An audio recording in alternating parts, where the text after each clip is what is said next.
Hello, and thanks for watching the ICS-Defender one-to-one NAT How To video. In this video, we will set up a NAT configuration to NAT through the ICS-Defender, which allows devices on the enterprise or WAN side of ICS-Defender to reach a PLC on the controls network, also known as the LAN side of ICS-Defender. The PC in this example could be a standalone PC, or perhaps it's an asset management server such as Rockwell's Asset Center or Mass Autosave by MDT. One note of caution when using NAT: unless care is taken to control access of the devices on the enterprise network to the controls network, simple NAT configurations can offer less security than other solutions such as using a VPN server configuration. SSL VPN is a topic covered in a different how-to video for ICS-Defender. In either case, NAT or VPN using deep packet inspection of industrial protocols will add a significant level of security to the configuration.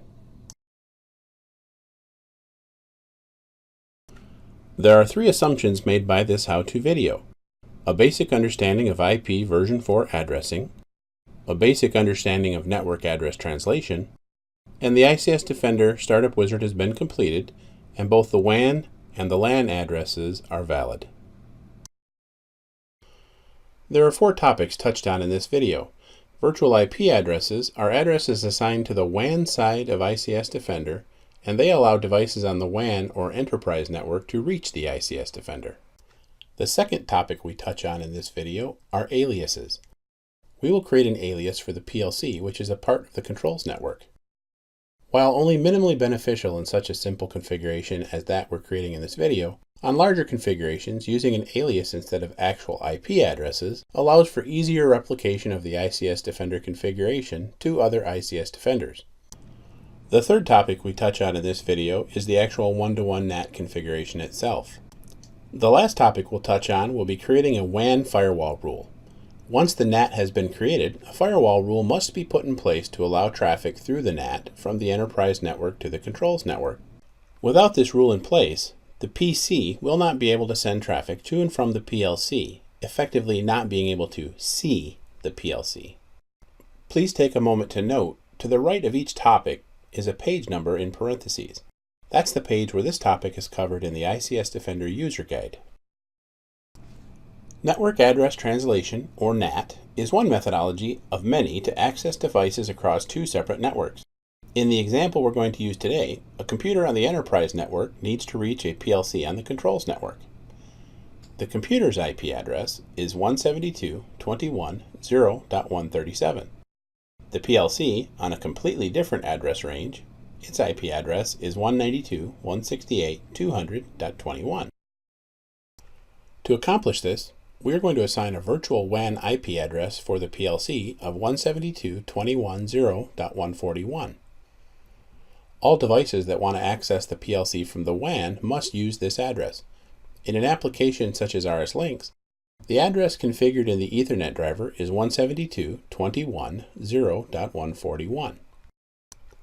When RS-Links reaches out to the PLC at that address of 172.21.0.141, ICS-Defender will translate the source and destination IP addresses in the message. ICS-Defender will substitute the source IP address of 172.21.0.137, which is the PC, with 192.168.200.1, which is the LAN side IP address of ICS-Defender. It will substitute the destination address of 172.21.0.141 with the actual PLC IP address of 192.168.200.21, and the message will be sent to the PLC. The PLC is not aware that the data coming from RS-Links is being translated. The PLC will receive the message from 192.168.200.1, process it, and reply. When the PLC replies, the response message is sent back to 192.168.200.1, which is the LAN address of the ICS-Defender. The PLC believes that the originator of the message was 192.168.200.1 because the IP address substitution originally done on the incoming message. ICS-Defender knows that the traffic came from the PLC and where it's supposed to return to. It replaces the 192.168.200 addresses with the correct 172.21.0 addresses of the WAN devices before sending the message back to the PC on the WAN. Let's get started configuring ICS-Defender. The first step is to create a virtual IP address on the enterprise, otherwise known as the WAN network.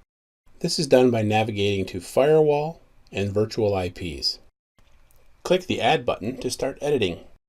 The virtual IP is set to type IP alias, the interface is set to WAN, the address is set to 172.21.0.141. That's the address that's used to access the PLC from the WAN. To the right of the address, the drop-down represents a CIDR value. In this case, that will be set to 32 to allow only one IP address.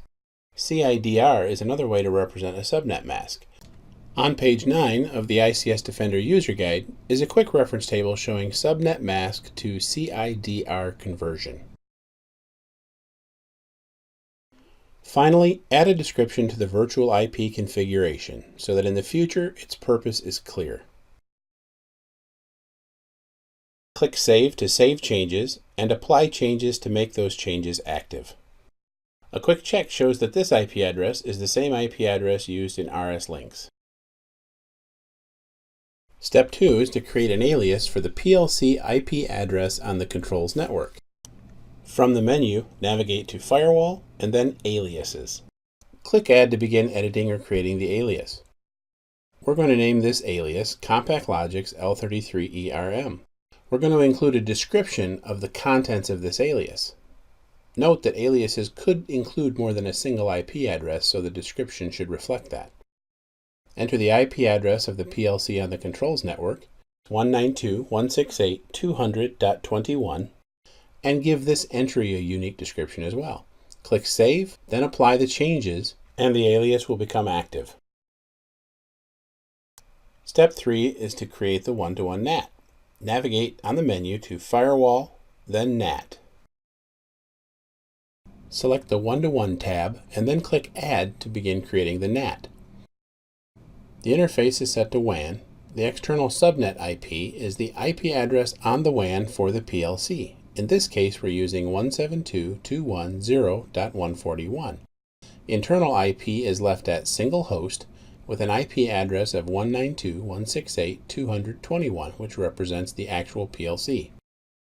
Include a description to document the NAT and the purpose for which it was created. Once you're satisfied with the configuration and the description, save and apply the changes.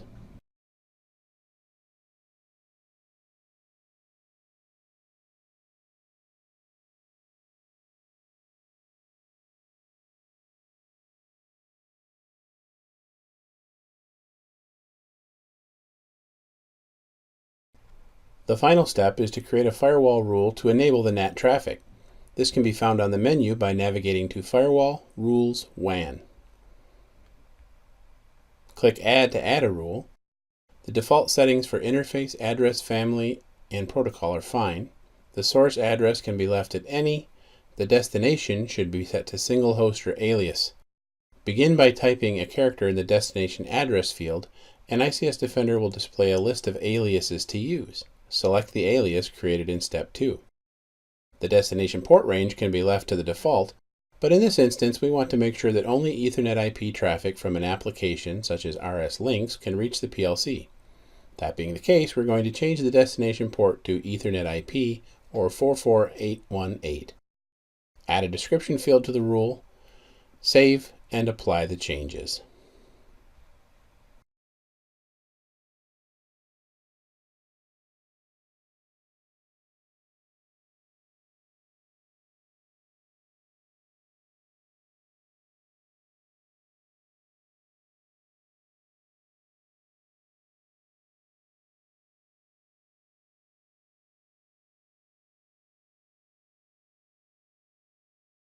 Once the firewall rule is applied, checking RS links shows us that the connection to the PLC is good, and were we to start RS Logix 5000, we could log into the PLC and everything would work as expected. ICS-Defender has many additional NAT capabilities. In this video tutorial, we created a one-to-one NAT of a single IP address on the WAN through to a single IP address on the LAN. ICS-Defender is capable of much more complex NAT configurations, including those which NAT ranges of addresses from 2 addresses all the way to an entire broadcast domain. Thank you for watching. Please regularly check www.ics-defender.com as we add new how-to videos from time to time, among other security-related content and topics. Have a great day.